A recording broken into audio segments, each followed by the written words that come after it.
Grandpa's sled.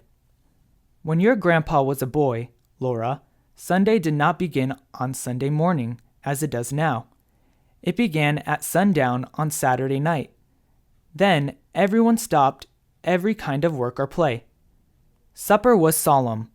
After supper, Grandpa's father read aloud a chapter of the Bible, while everyone sat straight and still in his chair.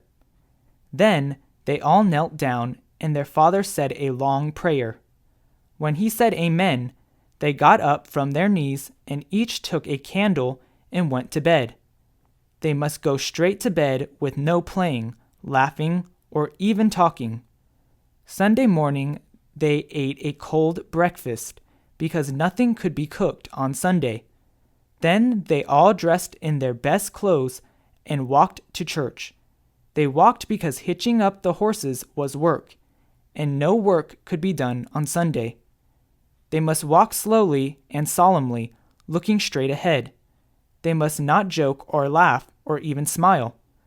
Grandpa and his two brothers walked ahead, and their father and mother walked behind them. In church, Grandpa and his brothers must sit perfectly still for 2 long hours and listen to the sermon. They dared not fidget on the hard bench. They dared not swing their feet. They dared not turn their heads to look at the windows or the walls or the ceilings of the church. They must sit perfectly motionless and never for one instant take their eyes from the preacher. When church was over, they walked slowly home. They might talk on the way, but they must not talk loudly, and they must never laugh or smile. At home, they ate a cold dinner which had been cooked the day before.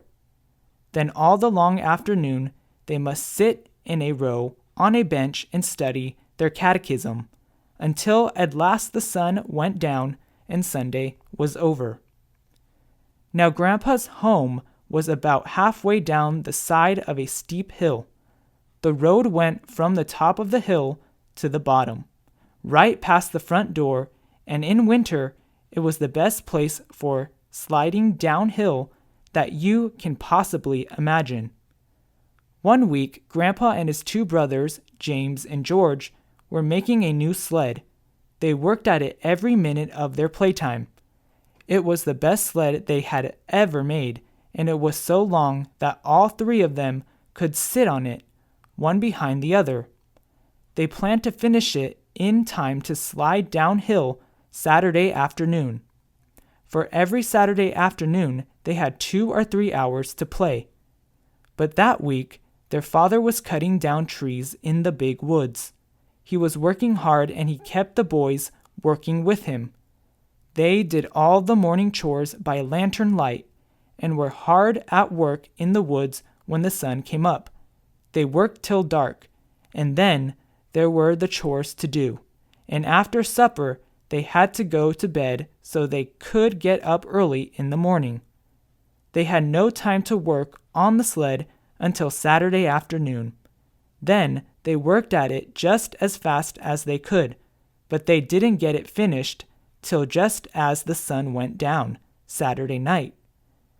After the sun went down, they could not slide downhill, not even once. They would be breaking the Sabbath. So they put the sled in the shed behind the house to wait until Sunday was over.